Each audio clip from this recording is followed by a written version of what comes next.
नमस्कार. आपण असुरी गुणांचं वर्णन, असुरी माणसाचं वर्णन करतो आहे. आणि खरं तर 750 वर्षापूर्वी माऊलींना आत्ताच्या 750 वर्षानंतरच्या जगामध्ये काय असेल याचं जणू काही चित्रण या सगळ्या ओव्यांमधून आपल्याला दिसणार आहे. की जसं वर्णन केलं तसं तंतोतंत आज आपल्याला भोवतालचं वातावरण दिसतं आहे. आपण मागच्या वेळेस 13व्या श्लोकापर्यंत आलो होतो. आज गीतेच्या दृष्टीने 14वा आणि माऊलींच्या दृष्टीने 352व्या ओळीपासून आपण अभ्यास करणार आहोत. 14वा गीतेतला श्लोक आहे, असौ मया हतः शत्रू हनिशेच्या परानपी ईश्वरोऽहमहं भोगी सिद्धोऽहं बलवान सुखी. असौ शत्रुः मया हतः. भगवंत म्हणतोय हे असुरी लोक जे आहे ते म्हणत आहेत शत्रूला मया हतः, मी मारलेलाच आहे. या शत्रूला मी मारल्यात. मी इतका वरचढ आहे, बलाढ्य आहे की माझ्या शत्रूला मी मारलेलंच आहे. इतकंच नाही, अपरांश आणखीन दुसरे कोणी जे आहेत यांना अपि अहम हनिष्य, त्यांना पण मी हनिष्य म्हणजे मारणार आहे. आत्ता तर मारलंच आहे माझ्या सगळ्या शत्रूंना मी, आणि यानंतरसुद्धा अन्य काही जे दुसरे शत्रू आहेत त्यांना पण मी मारणार आहे. आणि मग मी कसं आहे, अहम ईश्वरः, तुम्ही ज्याला ईश्वर ईश्वर म्हणताय तो मीच आहे. अहम भोगी ही, मीच ऐश्वर्य भोगणार आहे. अहम सिद्धा, मीच सगळ्या सिद्धींनी युक्त असाय, सगळ्या सिद्धी मला प्राप्त आहेत. अहम बलवान, मी बलवान आहे, ताकदवान आहे. आणि म्हणूनच अहम सुखी, मी सुखी आहे. अशा गीतेच्या 13व्या श्लोकामध्ये म्हटलेलं आहे. आता माऊली ह्याच्यावर आपल्याला सांगणारच आहे की हा जो आहे असुरी स्वभावाचा, तो सगळ्यांना पुरून उरलेला आहे. सगळ्यांना त्याला जसं पाहिजे तसं तो करून घेतो. शत्रूला तर मारलंच आहे. जो कोणी माझ्या इच्छेच्या आड येणार आहे त्याला पूर्ण नेस्तनाबूत करून टाकायचं, हाच त्याचा मुळी विषय आहे. कोणी विरोधच त्याला करायचा नाही. मला कोणी विरोध केला की त्याला, सध्याच्या राजकारणात आता 15 तारखेला निवडणूक आहे त्यामुळे भोवताली आपण पाहतोच आहोत की सगळीकडे जी ती दादागिरीची भाषा आहे. सध्याच्या राजकारणामधली ही भाषा आपल्याला चांगली जवळून बघता येते. अमक्याला बघून घेईन, शब्द पण असेच की त्याचा काय, त्याला हिसका दाखवीन किंवा त्याला माझा इंगाज दाखवतो, चांगली त्याची उतरवतो, अशीच भाषा या असुरी मंडळींच्या मुखामध्ये असते. आता हे सगळं करूनसुद्धा हा वरती असं म्हणतो आहे की मी बलवान आहे, मीच भोगी आहे, मीच, आणि मी सुखी पण आहे. कारण यातच मला आनंद आहे हे सगळं करण्यामुळे. माझ्यासारखा मीच काय, तो दुसरा कुणी नाहीच. सगळी सुखं काय ती माझ्या पायाशी आहेतच आहेत, अशी ह्याला अगदी पक्की खात्री आहे. म्हणजे जसं हिरण्यकश्यप म्हणाला होता ना की ईश्वर वगैरे काही नाही, मीच काय तो आहे. आणि तुम्हाला ईश्वर विष्णू काय, ब्रह्मा विष्णू महेश वगैरे वगैरे काय आहे तर माझंच नाव घ्या, त्यांची नावं घेऊन काही नाही उपयोग. मीच ईश्वर आहे, मीच भोगी आहे, मीच भोगणारा आहे, मीच सगळं करणारं आहे, सत्ता सगळीकडे माझीच आहे. अशा प्रकारचं सगळं असुरी संपत्ती असणाऱ्याचं किंवा असुरी स्वभाव असणाऱ्याचं वर्णन ह्या श्लोकात करतात. म्हणजे थोडक्यात मी म्हणतो तसंच झालं पाहिजे असं त्याचं आहे. आता मीच भोगी, मीच सुखी, माझ्यासारखा दुसरा कोणी नाही असं सारखं म्हटलं तर आपण थोडासा विचार करूया की अशी माणसं की आपल्या भोवती नसतात, आणि असली तरी आपण त्यांना दूर ठेवतो. मग आपलं कुठे ह्या असुरी संपत्तीशी काहीतरी जवळीक आहे का आपण कधीतरी असं होतं आहे का? तर आपण थोडं माइंड विचार करू शकतो की आपण सुद्धा कधी कधी अति गोष्टी करतो. म्हणजे ठीक आहे, हौस आहे म्हणून आपण एक वस्तू वाढवतो. आणि किती हौस आहे, त्या प्रत्येक गोष्टीला काही विवेक पाहिजे, मर्यादा पाहिजे ना. तसं नसतं. वरदानंद भारतीने या श्लोकाचं निरूपण करताना तुमच्या आमच्या घरातली गंमत सांगितली. त्यामुळे मी माझ्या एका मित्राकडे जायचो, आणि जितक्यांदा मी जायचो तितक्यांदा प्रत्येक वेळेला वेगळ्या प्रकारच्या कपामध्ये चहा कॉफी मला मिळायची. तर म्हणे मला लक्षात यायचं आता वरदानंद भारतींसारख्या संत पदवीला पोचलेल्या माणसाच्या सुद्धा की आपण यांच्याकडे गेल्यावर आपल्याला नवीन नवीन क्रोकरीमध्ये चहा मिळतो आहे हे लक्षात आलं म्हणजे विशेषच आहे. आणि म्हणून म्हणजे शेवटी न राहून मी विचारलं, त्या त्यांनी सांगितलं की माझ्याकडे वेगळं दिसलं ना मार्केटमध्ये की लगेच मी ते आणतोच, अशी आमच्याकडे हौस आहे. आता ह्या हौसेला कुठेतरी विवेक पाहिजे, मर्यादा पाहिजे. कारण हे सगळं नवीन दिसल्यावर जे घरात येतं ती नुसती भर पडत राहते. खरंच त्याचं सगळ्याचा आपल्याला उपयोग होतो का? आता आपल्या वयाच्या मंडळीला हा प्रश्न पडत नाही किंवा प्रश्न पडतो तेव्हा आपण हे सगळं थांबवतो. पण बहुतांशी आपल्याला दिसतं, म्हणजे अगदी जो की आपण आत्ता आसुरी माणसाच्या स्वभावाचा विचार करतो आहोत की मीच काय तो भोगी, मीच काय तो सुखी असं. पण कधी कधी हे जे काही थोडा आसुरी स्वभावाचा अंश आहे तो या पद्धतीचा नसला तरी अशा पद्धतीचा आपल्यामध्ये आहे. त्यामुळे विवेक असायला हवा, मर्यादा असायला हवी, कुठे थांबायचं कळायला हवं. हौस वगैरे जरी कितीही असं आपण म्हटलं तरी आपल्या लक्षात येतं की ह्या सगळ्यामध्ये की हे ऐश्वर्य दाखवण्यामध्ये की फार मोठं प्लेजर आहे, फार मोठा आनंद आहे आणि हे म्हणजेच काय आहे असं नाही. प्रत्येक गोष्टीला काहीतरी मर्यादा असते. एक गंमत म्हणून आहे, आपण प्रत्येक वयामध्ये त्या त्या वेळेला आपल्याला तसं तसं आवडलेलं पण असतं. पण पिढींमध्ये कसा फरक पडतो. आमच्या घरातलीच गंमत आहे. खूप वर्षांपूर्वी माझे मामा मामी माझ्याकडे आले होते आणि आपला मामा आला आहे म्हटल्यावर आपल्याला असं वाटतं काय काय काय म्हणून अगदी छानपैकी नवीन कब्बशांमध्ये मी पण आले चहा दिला होता. आणि मग मामी आमची खूप हौशी आणि मामी पटकन मामाला म्हणाली, बघितलं एक मुलींचे संसार बघितलं की बरं वाटतं, किती सुंदर कब्बशी आहे ना. तेव्हा व्यावहारिक दृष्टिकोन असणारी आपली आधीची पिढी होती. तर मामाने सहजच म्हटलं, तिला विचारच का मी रे केवढ्याला गं, तर मी पण सहज म्हटलं अरे 250 रुपयाला 6 त्या काळामध्ये मिळायचे. लगेच तरी कडू लागतोय चहा असं म्हटलं. आता याचा अर्थ काय की आपलं जे ऐश्वर्य आहे, आपलं जे प्रेशर आहे, आपला जो आनंद आहे, हे सगळं जे की ह्याला काहीतरी विवेक पाहिजे, त्याला काहीतरी मर्यादा पाहिजे. आसुरी माणसाला हा विवेक आणि मर्यादा शब्दच माहिती नसतात आणि म्हणून तो सांगतो जे काही आहे ते सगळं मी म्हणतो असंच, माझं ऐश्वर्य, माझं वैभव, मी सुखी, मला कोणी नाहीच, माझ्या आड कुणी येताच कामा नये, असं सगळं वर्णन ते करतात. त्यामुळे आता ह्याच्यात समाधान आहे का? प्रश्न असा आहे की या सगळ्या आसुरी स्वभावाचं वर्णन भगवंत एवढं का करतो आहे, तर त्याला हे दाखवून द्यायचं आहे की ह्या सगळ्यामध्ये समाधान नाही आहे, ह्याच्यात खरा आनंद आपल्याला नाही आहे, ह्याच्यात खरी शांती आपल्याला मिळत नाही आहे. परंतु उपभोग ही जी काही प्रवृत्ती आहे त्या उपभोगामुळे हे असं घडतं आहे. आज भोवताली हे सगळं दिसतं आपल्याला. नेते असू देत, उद्योजक असू देत, यांच्यामधलं सगळं जे काही आपण व्यवहार पाहतो तो बघण्यासारखा असतो. त्यांची मनोराज्यच अशी असतात. प्रतिस्पर्धीला मागं टाकायचं, ज्या पद्धतीने जमेल त्या पद्धतीने त्यांना बाजूला करायचं. राजकारणात बघतोच विरोधी पक्षातल्या लोकांवर अशा काही कुरघोडी करायच्या, आड येणारी प्रत्येक गोष्ट बाजूलाच करायची. अशा पद्धतीचंच हे असतं. हे सगळ्या म्हणजे सगळी सत्ता आपल्या हातामध्येच घेऊन ठेवायची. पण खरं तर लक्षात असं येतं की शेवटी ह्या सगळ्याला काळ नावाची गोष्ट आहेच ना. म्हणजे शरीराला काहीतरी मर्यादा आहे, काळ कधीतरी या देहाला नेणारच आहे, ते काही आपल्याला सांगता येणार नाही आहे. पण हे असं घडतं. आता फरक काय, तर आसुरी संपत्तीच्या किंवा आसुरी स्वभावाच्या माणसाचं वागणं असं असतं. आपण विचार करूया की ज्यांच्याजवळ दैवी गुण आहेत, या दैवी गुणाची संपत्ती, दैवी संपत्ती असणाऱ्या मंडळींच्या मनात सुद्धा हे अशा प्रकारचं मान, मनात पैसा किंवा धार्मिक आध्यात्मिक क्षेत्रामध्ये होणारी आपली प्रगती, हे सगळं असत नाही का मनामध्ये? तर असतं. त्यांच्याही मनामध्ये अशा प्रकारचे त्यांच्या क्षेत्रामध्ये आपल्याला प्रगती व्हावी असं त्यांनाही वाटतं. परंतु हे त्यांचं जे सगळं असतं ते सात्विक असतं. कोणाला तरी खेचायचं आणि आपण वर चढायचं हा भाव त्यांच्या मनात असतो. लोकांच्या कल्याणाचं काम करायचं आणि त्याच्यातून आपल्या बुद्धीच्या, विवेकाच्या, अभ्यासाच्या, कर्माच्या माध्यमातून पुढे जायचं, असं सगळं ते करायचं असतं. त्यामुळे असे विचार या आध्यात्मिक क्षेत्रातल्या किंवा सात्विक प्रवृत्तीच्या संत मंडळींच्या मनामध्ये येतात, तेव्हा त्यांची विचारधारणा कशी असते? दैवी संपत्ती ज्यांच्याजवळ आहे, ज्यांनी प्राप्त केलेली आहे, ती मंडळी कशी असतात? सात्विक असतात, वैराग्यशील असतात, दुसऱ्याला त्रास देऊन त्यांना काही करायचं नसतं. असं कुठल्या तरी विचारामागे ते धावत सुटत नाही. त्यांना पक्क माहिती असतं की करता करविता ईश्वर आहे, असं सगळ्यात ते विचार करतात.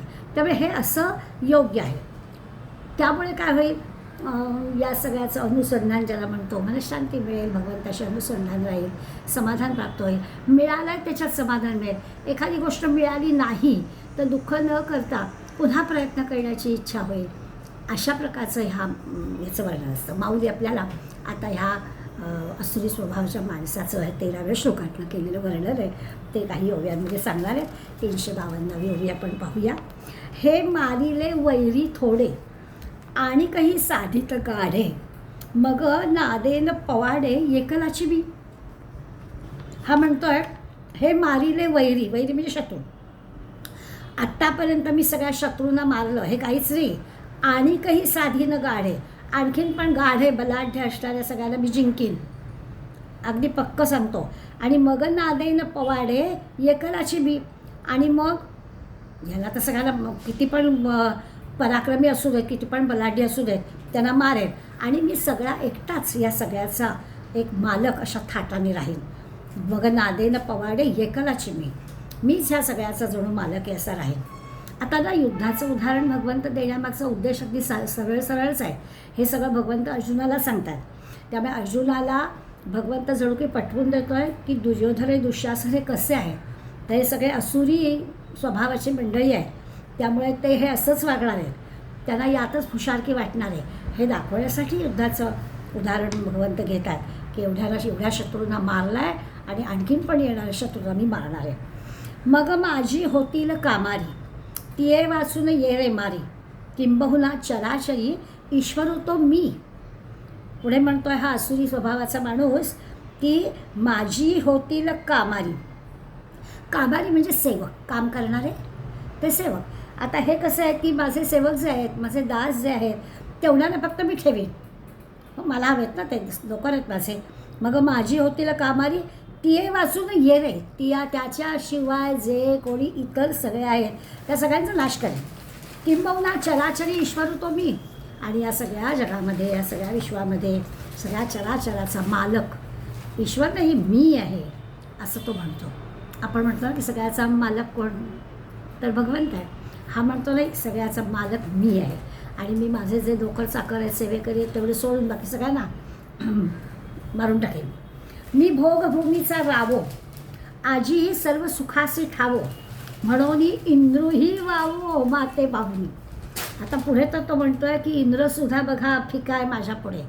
इंद्रदेवांचा राजा आहे, त्याचं ऐश्वर केवढं आहे, पण हा म्हणतो त्याचंही ऐश्वर माझ्या पुढे काहीच नाही. मी भोगभूमीचा रावो आहे, ह्या सगळ्या भोगसृष्टी जी आहे, या सगळ्या भोगसृष्टीचा राजा मी आहे. आणि आजी सर्व सुखाची ठावो, सगळ्या सुखांचा जो काही आधार आहे तो मीच आहे. आणि त्यामुळे इंद्राचं ऐश्वर जे की आहे ते सुद्धा माझ्यापुढे फिकच. म्हणून इंद्री वावो माते पाहुनी. माझं ऐश्वर पाहून इंद्राचं ऐश्वर पण केवढा अहंकार, केवढा स्वतःबद्दलचा हा भाव आहे की काही नाही, मीच काय तो श्रेष्ठ. मी मने वाचा देहे, करीते कैसे नोहे, के मज वाचून आहे आज्ञासिद्ध आन.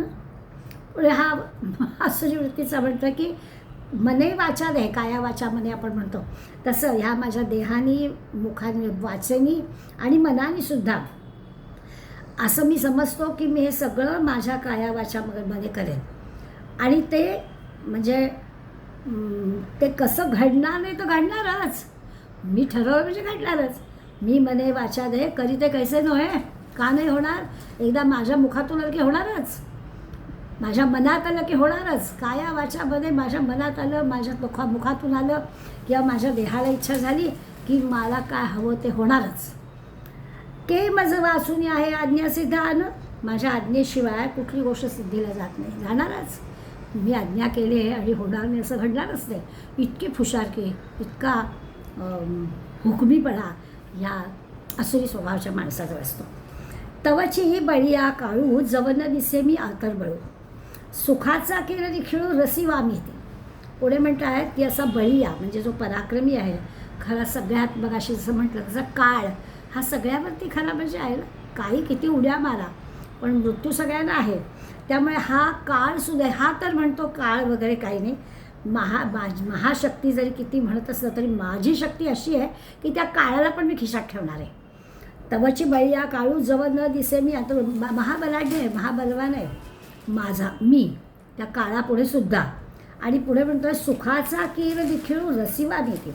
सुखाचा रसिवा म्हणजे सुखाची रास, म्हणजे या काळाला सुद्धा मी थांबवून ठेवीन. माझ्या सुखाच्या राशीत मी असणारे काळसुद्धा त्याच्यापुढे काही करू शकणार नाही. त्या काळाला सुद्धा मी माझ्याच खिशात ठेवून देईल, माझ्यापुढे तो काही करू शकला नाही. सुखाचा केर निखळू रसिवा भीती. माझ्या या सुखाच्या राशी पुढे हा काळसुद्धा काही करणार नाही. काळाला पण मी त्याच्यावर पण मी मात करेन. किती अहंकार, किती गर्व प्रत्येक ओळीत आपल्याला दिसतं आहे. आता हे जे काही असुरी वृत्तीच्या माणसांचं वर्णन भगवंत करतो आहे, अजूनही पुढल्या 15व्या श्लोकात असंच वर्णन आहे. पुढे म्हणतात, आढ्योबी जलवानोस्मी कोन्योस्ति सदृशो मया यक्षे दास्यामी मोदिष्य इत्यज्ञानविमोहिताः.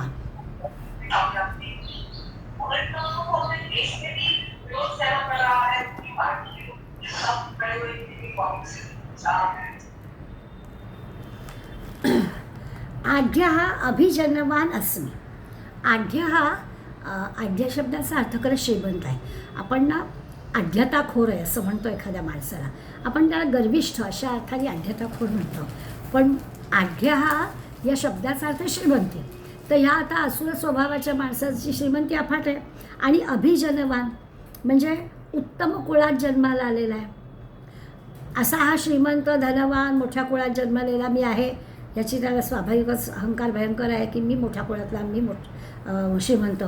मया सदृश हा अन्य हा का असती. माझ्यासारखं दुसरं काय आहे. माझ्यासारखा मीच, माझ्या एवढं दुसरं कोणी नाहीच. मया सदृशा माझ्यासारखा अन्य हा न असते, कोणीच नाही. आणि मग असा मी काय करतो त्याची पण त्या पुढल्या अर्ध्या ओळीमध्ये खुशालकीमध्ये तो म्हणतो, यक्षे म्हणजे मी यज्ञ करेन. दास्यामी भविष्यकाळी क्रियापद आहेत सगळी. दास्यामी मी दान करेन. मोदिष्य म्हणजे अगदी मजा करेन.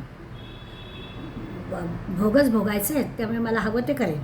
अज्ञान विमोहिता म्हणजे इतकं अज्ञान आहे. अज्ञानाने मोहित झालेला हा असुरी स्वभावाचा माणूस असं म्हणतो आहे की मीच श्रीमंत, मीच बलवान, माझ्यासारखं दुसरं कोणी नाहीच आहे, मीच चांगल्या कुळातला चांगल्या घरातला आहे आणि मी हे असं असं सगळं करेन. आता ही जी सगळी पैशाची गुर्मी आहे ना, श्रीमंत आहे, धनाढ्य आहे वगैरे, गर्व आहे, त्यामुळे माझ्या संपत्तीची कोणी बरोबरीच करत नाही.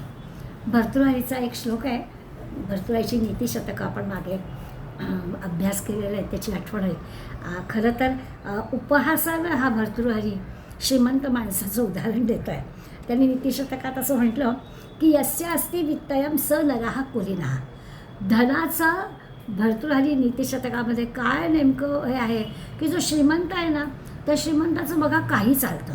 तर ते म्हणत आहे की ज्याच्याजवळ धन आहे, यस्य अस्ति वित्तम सहा नरः कुलीनः. कुठल्याही घरात जन्माला येऊ दे, पैसा जवळ असला की त्याचं कुळ श्रेष्ठ. आता मी आत्ताच म्हणलं की ते उपहासाने म्हटलेलं आहे. खरं गरिबातला गरीबसुद्धा चांगल्या कुळात जन्माला आलेला आणि त्याचं आपण कर्तृत्व पाहतो. अशी किती उदाहरण आपल्याकडे आहे. पण धनाचा परिणाम असं की पुढे शेवटची ज्याची ओळ आहे, सर्वे गुणा हा कांचन आश्रयते. म्हणजे सगळे जे गुण आहेत ना ते एका पैशाशी जोडलेले असतात. आणि म्हणून जो पैसेवाला आहे त्याचं सगळं चांगलं. म्हणून पहिल्या ह्याच्यात तरी म्हटलं की जो धनवान आहे, श्रीमंत आहे, सा नरहा कुलीना, त्याचं कुटुंब पण चांगलंच.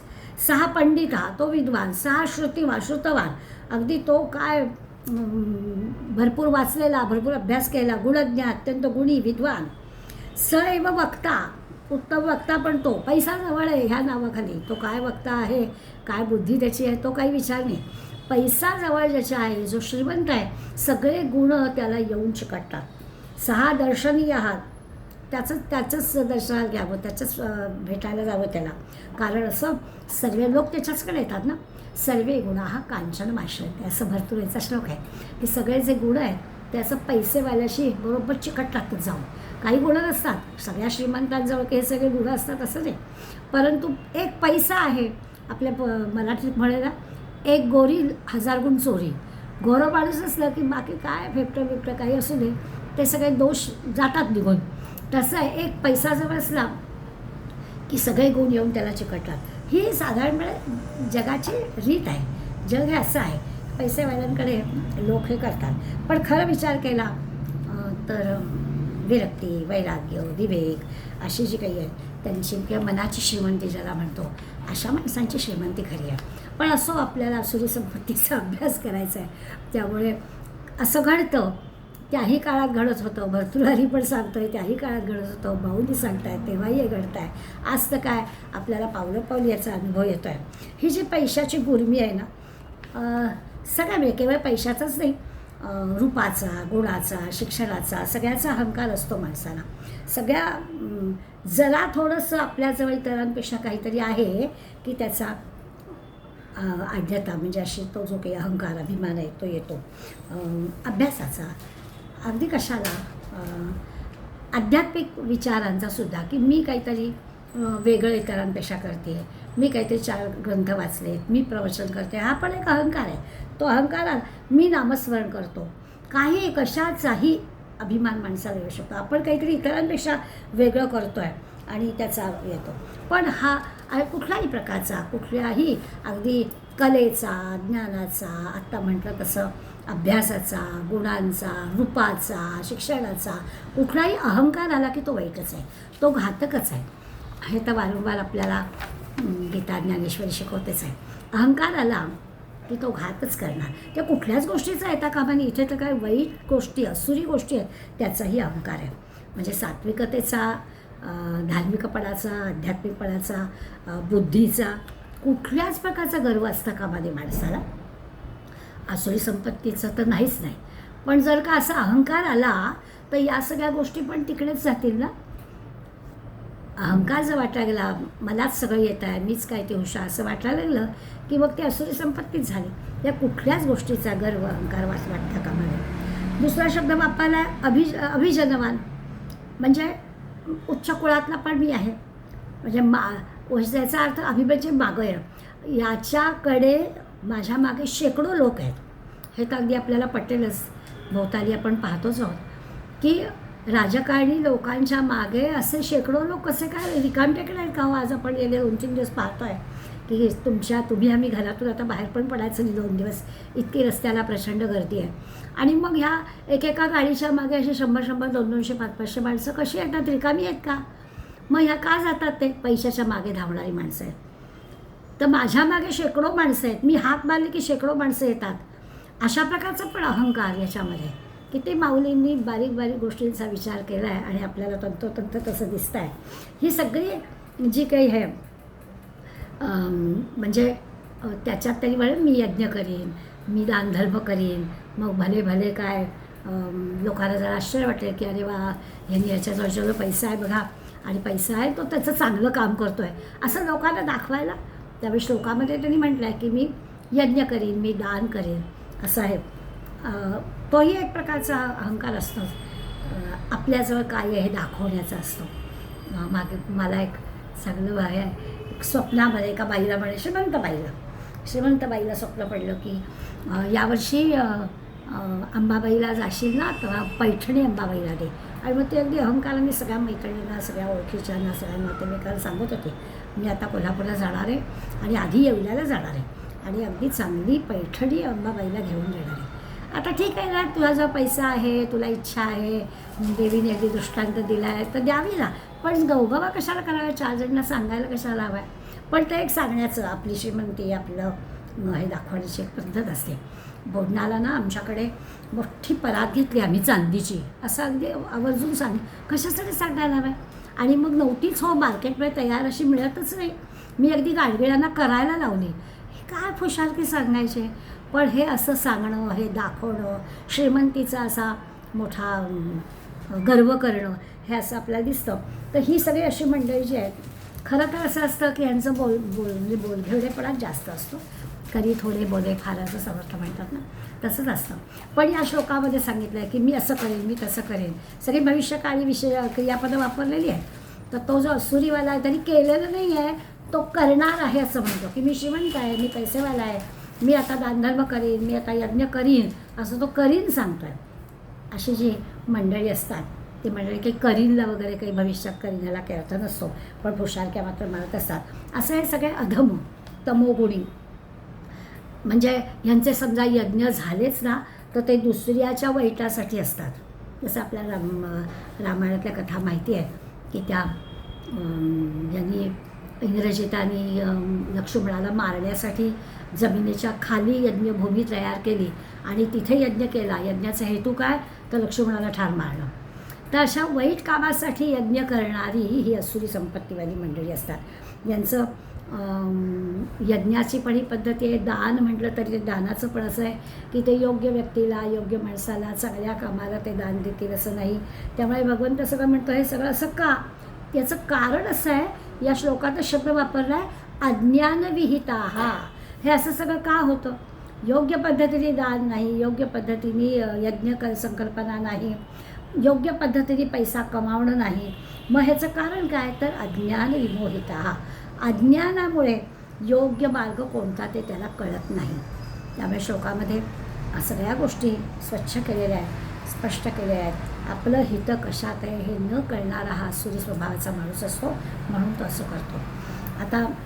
आता हा असुरी संपत्तीचा जो आहे तो आपण असं म्हणतो की जिवंतपणीच सगळ्या प्रकारच्या म्हणतात तशा अशांती, संताप, काय द्वेष, व्याधी, रोग, ज्या काही अशा सगळ्या तमोगुणी गोष्टी आहेत त्या सगळ्या त्याला त्रस्त करणाऱ्या होतात, असा खरा त्याचा अर्थ आहे. पण हे त्याला कळतच नाही. तो सगळा पैशाचा विचार करत असतो.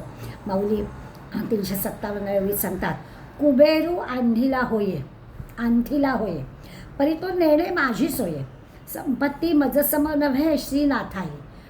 ह्याच्यात दोघांचं उदाहरण दिलं, आधी कुबेर आणि मग प्रत्यक्ष विष्णू. तो म्हणतात कुबेर आणखीला होय. कुबेर संपन्न आहे, कुबेर श्रीमंत आहे. कुबेराच्या घरी काय कमी सगळ्यात श्रीमंत. आणि असा श्रीमंत आहे म्हणतात खरं आहे, पण परी तो नेणे माझी सोय आहे, परंतु तो माझी बरोबरी करू शकत नाही. असुरी संपत्ती गोळा केलेला हा जो आहे हा म्हणतो कुबेर कसला? तर कुबेर श्रीमंत म्हणताय तुम्ही, पण तसं काही नाही. माझ्यापुढे त्याचं काहीच नाही आहे, माझी बरोबरी तो करू शकत. इतकंच नाही तर संपत्ती माझं सम नव्हे श्रीनाथाही. विष्णूची पण संपत्ती किंवा विष्णूसुद्धा माझ्यासारखा ऐश्वर्य संपन्न नाही.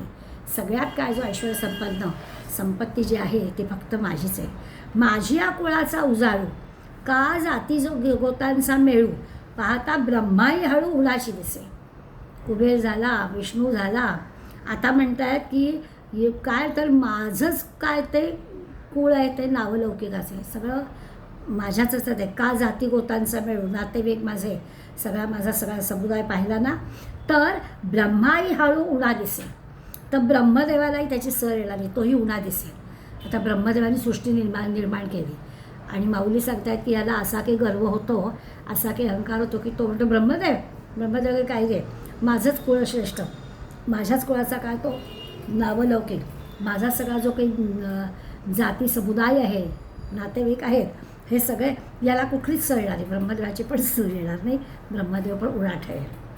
म्हणून मिरविती नावे वाया ईश्वरादी आघवे, नाही मजसी सरी पावे ऐसे कोरी. याचा अर्थ असा आहे की ईश्वराधिकांची थोरवी गाताना ती सगळी तुम्ही म्हणता ईश्वर ईश्वर ते सगळे व्यर्थ आहे. मिरविती नावे वाया ईश्वरी आघवे, तुम्ही काय जे ईश्वराधिकारी म्हणतायत ना, जे काही करतो ते सगळं भगवंत करतो, भगवंत सगळ्याचा स्वामी आहे, काही नाही हे सगळं व्यर्थ आहे. वाया ईश्वरादी आघवे, नाही मजसी सरी पावे, माझ्याशी बरोबरी करणारं कोणी नाहीच आहे. ऐसे कोणी माझ्याशी बरोबरी करू शकत नाही. ईश्वर वगैरे सगळं झूट आहे, काय आहे ते सगळं मीच आहे, असं हा असुरी स्वभावाचा मानतच नाही ईश्वराला. आपण काय आहोत तेच श्रेष्ठ असा भाग असतो. आता लोपला अभिचारू तया करीरबी जीर्णोद्धारू, प्रतिष्ठित परबारू यागवरी. अभिचार म्हणजे जारण मारणाच्या गोष्टी असतात ना, काहीतरी मंत्रबिंत्र म्हणायचं आणि करायचं. तर म्हणाले काय झालं आहे, तो सगळ्याचा लोप झालेला. आता लोपला अभिचारू. आता हे माऊलींच्या वेळेचंच वर्णन आहे, आता तर नाहीच आहे, पण त्या काळचं माऊली वर्णन करत आहे की हे असं जारण मारण मंत्र जे आहे त्याचा आता लोप झाला आहे. म्हणजे त्याच्या आधी हे सगळं होतं, पण माऊली सांगतात की हा जो काही ह्या अशा प्रकारच्या जारण मारण मंत्रांचा लोप झाला आहे. पण हा काय म्हणतो, तया करील मी जीर्णोद्धारू, मी परत ते सगळं जारण मारण मंत्र आणीन आणि लोकांना त्रासच देईन. प्रतिष्ठित परबारू यागवरी, लोकांचा नाश करणारे हे असे जे जारण मारणाचे यज्ञ असतात त्या यज्ञांचं अधिष्ठान मी करेन. वाईटच करायचं ना, कुणाचं चांगलं करायचंच नाही. तर खरं म्हणजे आता हे सगळं मागं पडलं आहे, पण नाही, मी त्याचा जीर्णोद्धार केला, पुन्हा ते आणेन आणि असे लोकांचं अहित होणारे, लोकांना त्रास देणारे जे यज्ञ आहेत ते यज्ञाचं अधिष्ठान मी करेन. काय वृत्ती तरी आहे ना, आपलं नाहीच पण लोकांचं भलं होऊ द्यायचं नाही. माते गाती वानिते नटनाचे रिझविते तया देईन मागती ते ते वस्तू. पुढे म्हणतात की कसं आहे की अशा लोकांच्या भोवती, आता पैसा जवळ असतो, सत्ता जवळ असते, त्यामुळे त्यांच्या भोवती स्तुतीपाठक असतात. ते बाजूला गेल्यावर यांच्याविषयी काहीतरी बोलत असते. अगदी आत्ताचं राजकारण गेल्या 5-25 वर्षात आपण तेच बघतो आहे.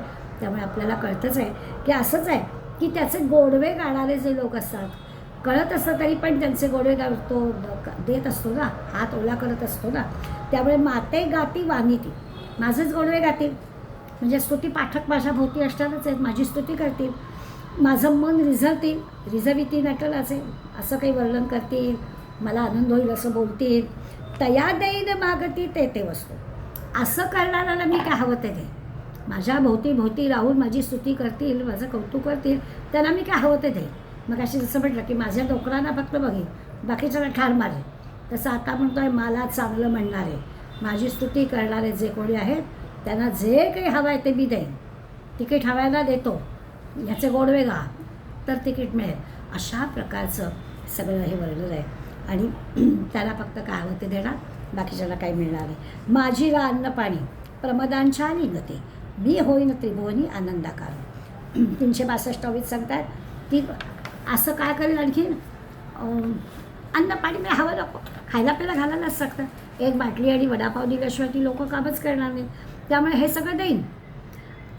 त्याशिवाय आणखीन बाटलीबरोबर बाई पण प्रबोधांच्या आलिंगने, तरुणींची पण तरुणींच्या सहाय्याने पण त्यांच्या भोगाची लालसा पण पुरी करेन आणि जगात आनंदरूप होईल.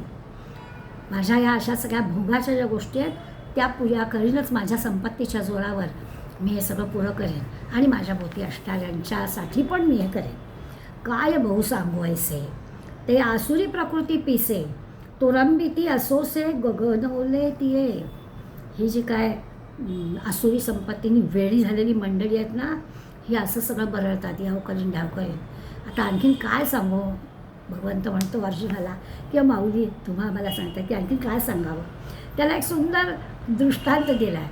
अशक्य वाटणारी गोष्ट, तुरंबिती असोसे गगनवळे तिये.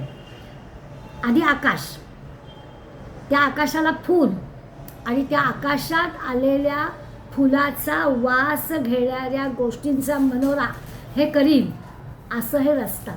अशक्य गोष्ट, आकाशामधल्या आकाशाचं फूल आणि त्या फुलाचा सुगंध मी घ्यायला जाईन, असं हे मनोरे रचलेले आहेत. आसुरी संपत्तीचे वेडे लोक असे आपल्या संपत्तीच्या आणि सत्तेच्या जोरावर अशा प्रकारचे मनोरे रचतात. आता 357 ते 363 अशा ओव्या आपण आत्ता पाहिल्या. एकूण या सगळ्या ओव्यांमध्ये आपण असं पाहतो की हा नरदेह मिळाला आहे, पण अहंकारामुळे या माणसाच्या ह्या अशा आचरणाने, केवळ अहंकाराच्या आचरणाने यांनी या आसुरी वृत्तीच्या मुळे सगळं म्हणजे आपल्या दृष्टीने आयुष्य उदाहरण वाया घालवलेलं आहे. त्यांच्या अपेक्षा काय, असं काही चांगलं करावं आणि लोकांनी आपलं नाव घ्यावं असं नाहीच आहे ना. ह्या मंडळींची पण नावं चौकाला रस्त्याला लागली, समजा पुतळा उभा राहिला. खरं तर असं असतं, या सगळ्या गोष्टी असतात ते सत्ता असेपर्यंत. सत्ता संपलं की कोणी पण विचारत नाही. हा तर आता अनुभव असतोच आपल्याला. पण तरी देखील नाईलाजानं का होईना लोक यांच्या मागे असतात. मी सज्जन, मी कुली, मी पैसावाला, मी श्रीमंत, ह्या श्रीमंतीच्या बळावर मी काय वाटेल ते काही, माझ्यासारखा दुसरा सत्ताधीश किंवा श्रीमंत कोणी नाही वगैरे वगैरे. आता ही सगळं जे की अंतःकरणामध्ये ही आसुरी प्रवृत्ती आहे ना, त्याला ह्या सगळ्या बाहेरच्या डामडौलाचं आकर्षण असतं. हे सगळं ज्याचं मन असं आहे दुष्ट, त्याला हे सगळा बाहेरचा डामडौलच आवडतो आणि ते त्याला मिळालं म्हणजे मिळतंच त्याला, कळतो त्याच ह्याच्यातून मिळवतो. बरं असं समजा त्याला ते काही त्याच्या अपेक्षेपेक्षा कमी मिळालं आणि दुसऱ्याला मिळालं तर मला का नाही, म्हणून पुन्हा त्याचा द्वेष करणं, त्याचा राग येणं, हे असं सगळं एकातून होतं. त्यामुळे मला मिळायलाच हवं, दुसऱ्याला मिळायलाच नको, अशा प्रकारची प्रवृत्ती असते. आमका बंगल्यात राहतो, मला का नाही, मग त्याचा द्वेष करणं, त्याचा राग करणं, हे सगळं आत असुरी स्वभाव असल्यामुळे हे बाहेरचं वागणं त्याचं हे असं असतं. खरं तर आपण अध्यायाच्या सुरुवातीला दैवी गुणांचा अभ्यास केला. दैवी गुण ज्याच्याजवळ आहे तो कसा आहे त्याच्यात इतका तृप्त, समाधानी, आनंदी असतो. त्याला काही दुसऱ्याकडे बघून ते मला हवं आहे असं बिलकुल वाटत नाही. आणि खरं असंच नरदेह मिळाला आहे तर असं असलं पाहिजे की ठीक आहे, त्याच्या कर्तृत्वाने त्याला मिळालं, माझ्या कर्तृत्वाने मला जे मिळालं आहे ते मी समाधानी आहे, अशा प्रकारचा असायला पाहिजे. आणि हा दैवी गुण असणारा जो आहे तो असा खरंच आनंदी असतो, जे आपल्याजवळ आहे. दुसऱ्याचं लुबाडावं, दुसऱ्याचं ओरबाडून घ्यावं, दुसऱ्याला असं का आणि मला का नाही याचा राग मनात यावा असं काही त्याला वाटत नाही. आणि हा असुरी मात्र आत्ता भगवंत वर्णन करतायत त्याच्यासारखा म्हणजे त्याच्यासारखा तडफडाटच होत असतो की मला का नाही असं सारखं त्याला वाटत असतं. पुष्कळ वेळा असंही होतं की माणसं नीतिमान असतात, चांगली असतात, बुद्धी, चातुर्य, कौशल्य थोडं कमी पडतं आणि आळस त्याच्या भरीला असतो. म्हणजे यांचं कसं व्हायचं, मग कुठेतरी अंतःकरणामध्ये तुलना येते, त्यातून अहंकार निर्माण होतो. म्हणजे सगळी माणसं सुरुवातीलाच ही अशी असुरी असतात असं नाही आहे. आपण ज्या सगळ्याचा या ओव्यांचा विचार केला तर आपल्या असं लक्षात येतं की सुरुवातीला काही असं सगळं नसतं, पण हे असुरी स्वभाव वाढत जातो. आपली बुद्धी, चातुर्य थोडं कमी पडतं, अभ्यास कमी पडतो, आळस असतो. आणि मग आता हे कसं होणार, कुठेतरी अशी अंतःकरणामध्ये तुलना होते आणि म्हणून मग स्वाभाविकच अभिलाषा वाढते. हे सगळं काय आहे ना, हा सगळा देखावा आहे. देखाव्यासाठी हे सगळं केलं जातं. अगदी आपला प्रसन्न असावं, आनंदी वातावरण असावं असं सगळं दाखवणं, प्रत्यक्षात नाही पण हे सगळं दाखवणं वेगळं आणि असुरी वृत्तीमुळे, भ्रमामुळे हे असं वेगळं आचरण होणं हे वेगळं. हे लक्षात घ्यायचं की देखावा वेगळा, दाखवायचं असतं माझं काय आहे ते, आणि आनंदी प्रसन्न असणं हे वेगळं, हे आतूनच असतं. देखावा वेगळा आणि आतमध्ये आनंदी असणं हे वेगळं.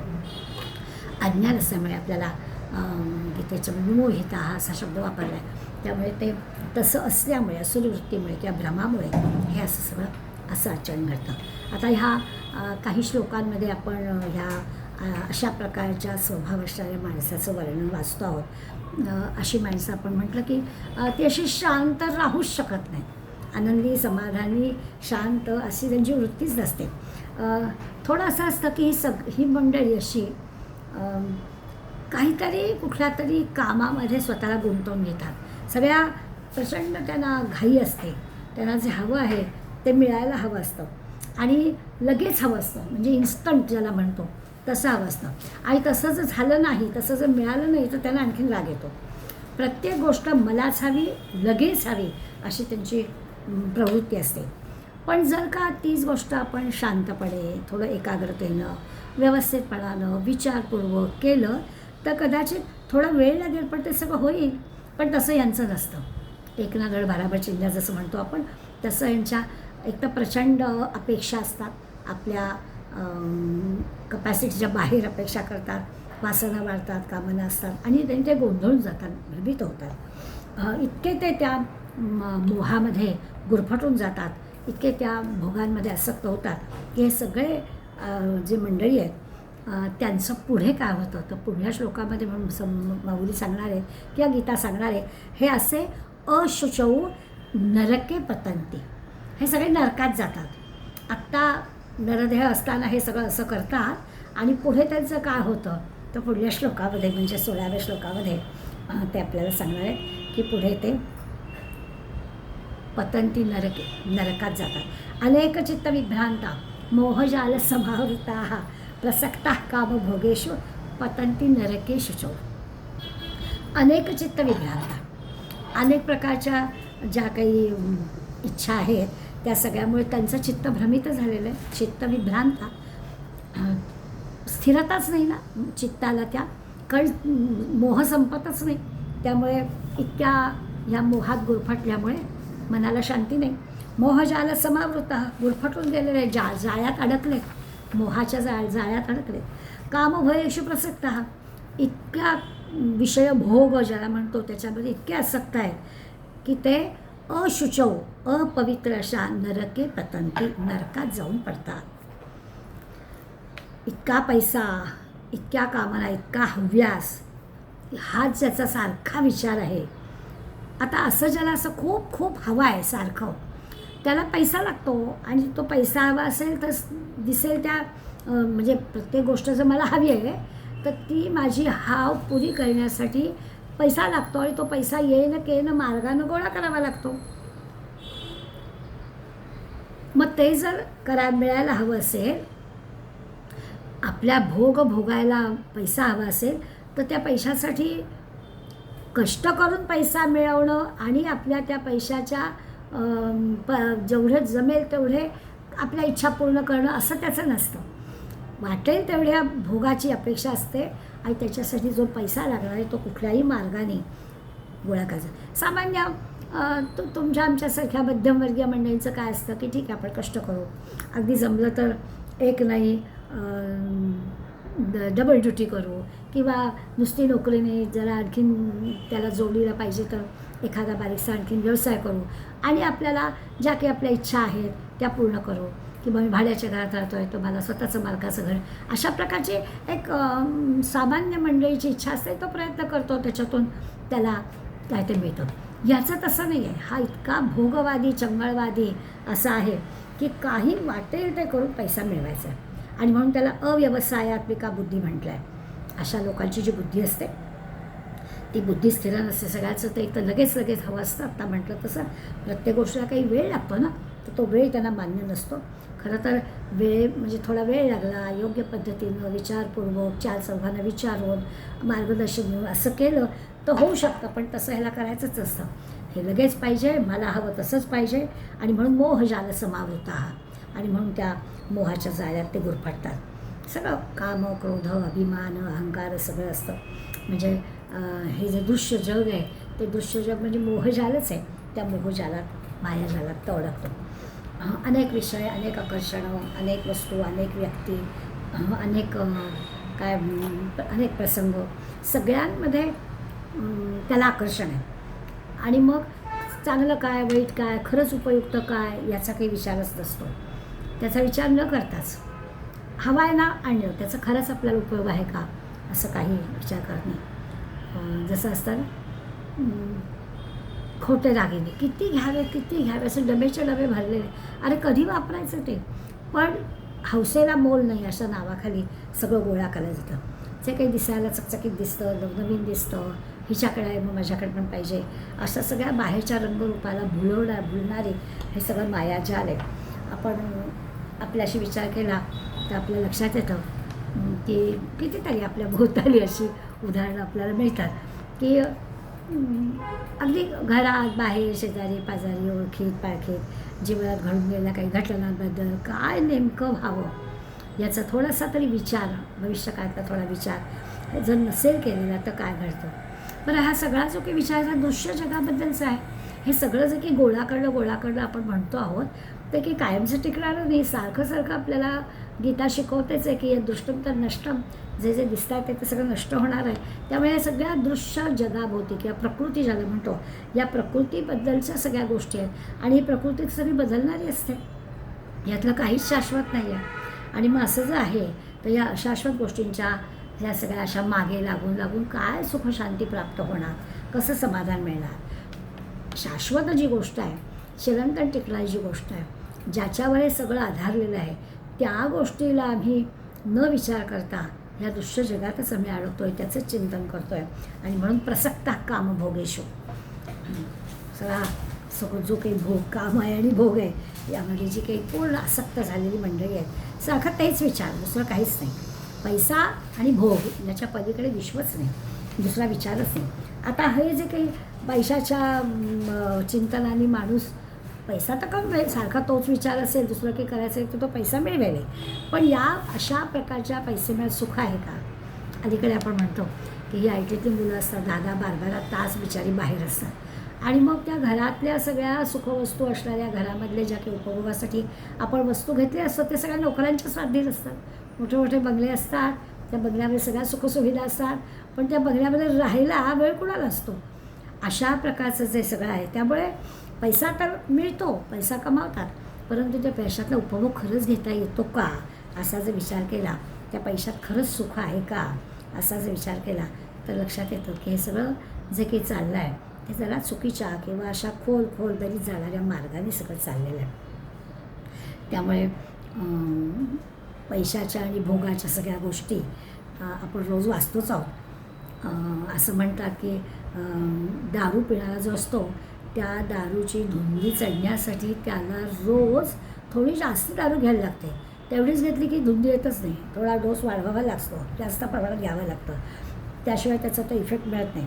मग थोडं आणखीन जास्त, मग आणखीन जास्त, मग आणखीन जास्त, मग ते व्यसनात रूपांतर त्याच्या होतं. तसं हे आहे हे जे आहे ते जिवंतपणे नरकात जाणंच आहे. अशा प्रकारच्या भोगात वासनेत लोळणं आणि सुखशांती समाधानापासून दूर जाणं हे काय आहे तर हे नरकात जाणंच आहे. त्यामुळे हा जो असुर आहे हा असा लडबडलेल्या ह्याच्यात आहे. मृत्यूनंतर तो त्या पवित्र नरकात जाणारच आहे. भागवतामध्ये 28 प्रकारच्या नरकांचा उल्लेख केला आहे. महाभारतातही नरकाचं वर्णन आहे.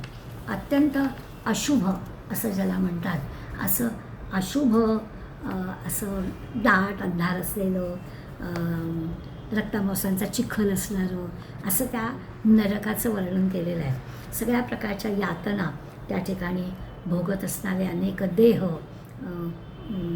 कुजलेली काय म्हणायची प्रेतं असं सगळं, किंवा निरनिराळे त्या कुजलेल्या प्रेतांवर टोका मारणाऱ्या गिधाडांचे समूह,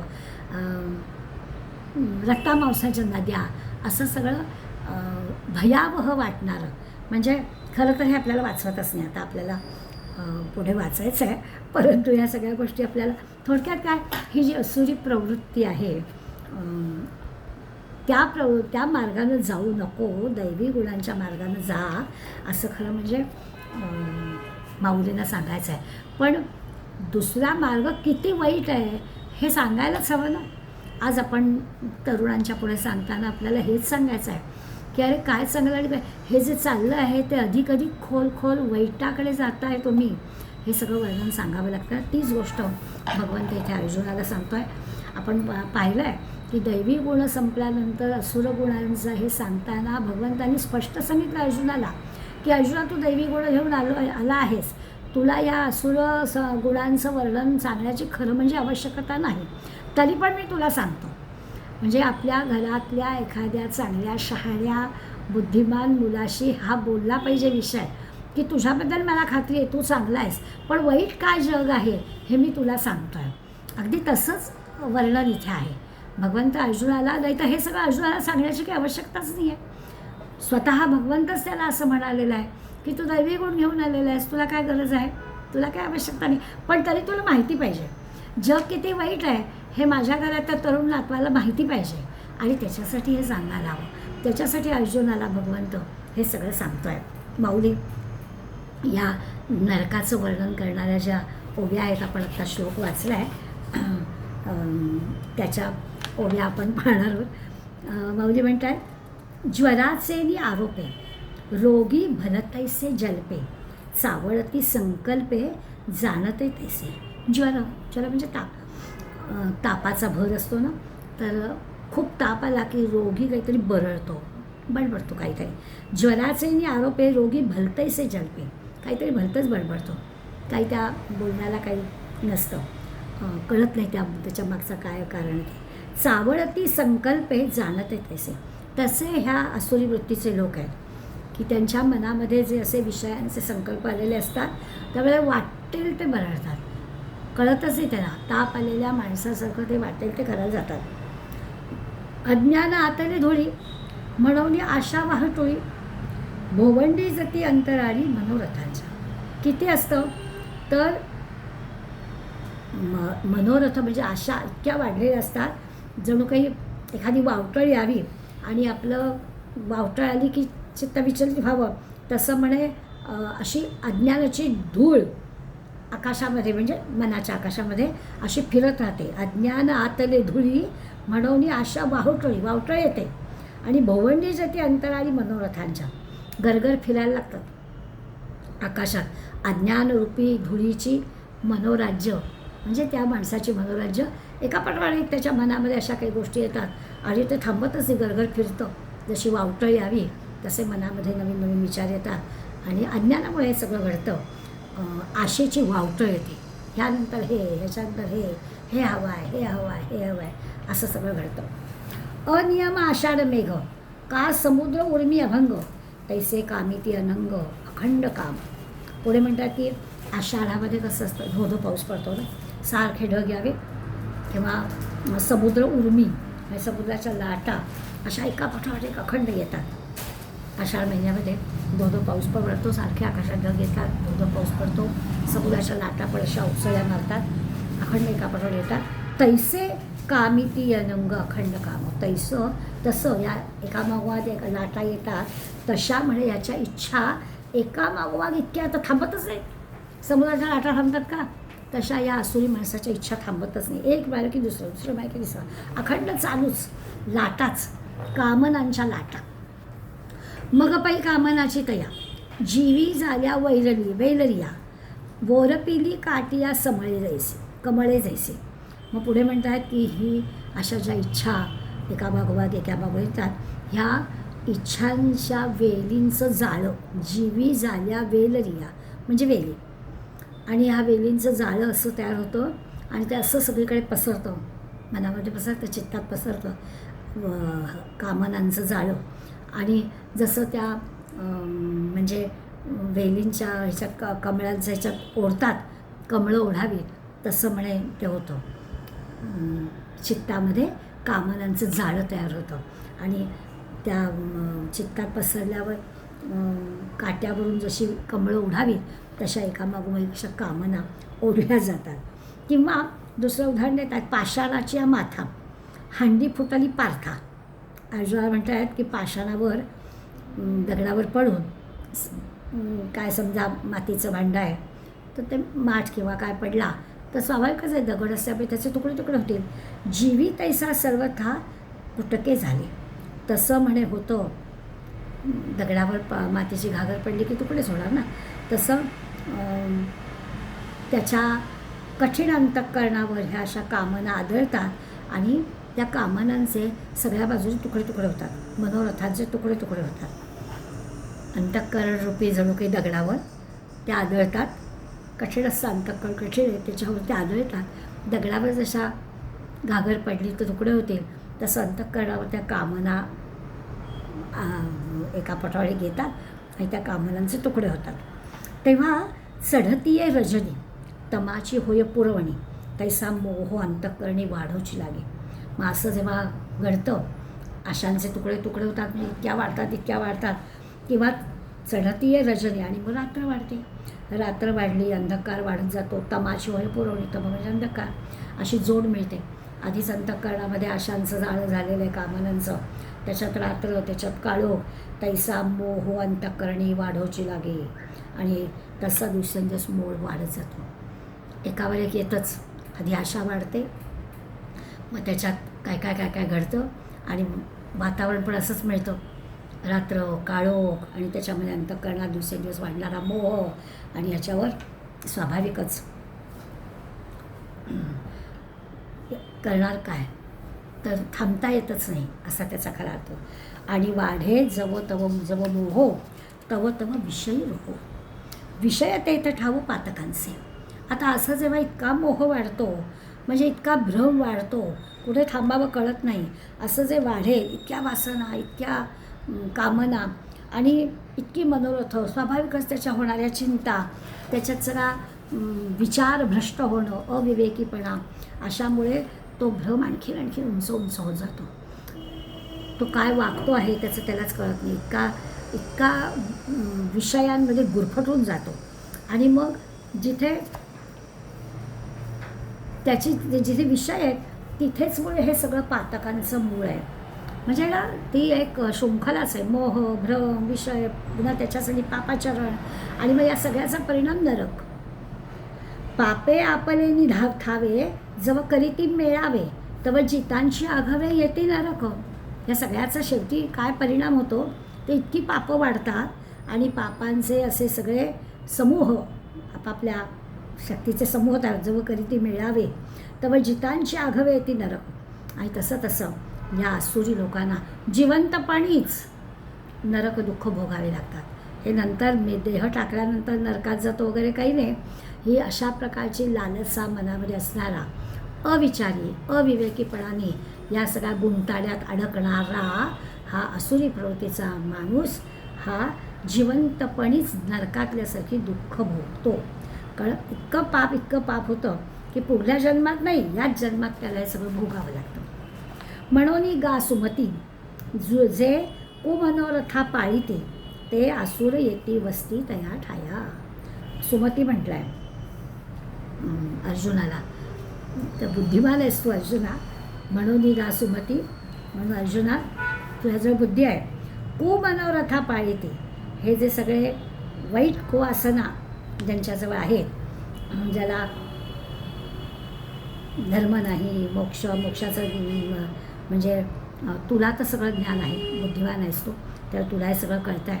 धर्माने वागणं, सात्विकता म्हणजे काय कळणं, आपल्याला नेमकं काय करायचं आहे, तर तुला मोक्षाची हे आहे ते ती जाण तुला आहे, हे सगळं तुला सुमतीमध्ये आहे, असा तू आहेस.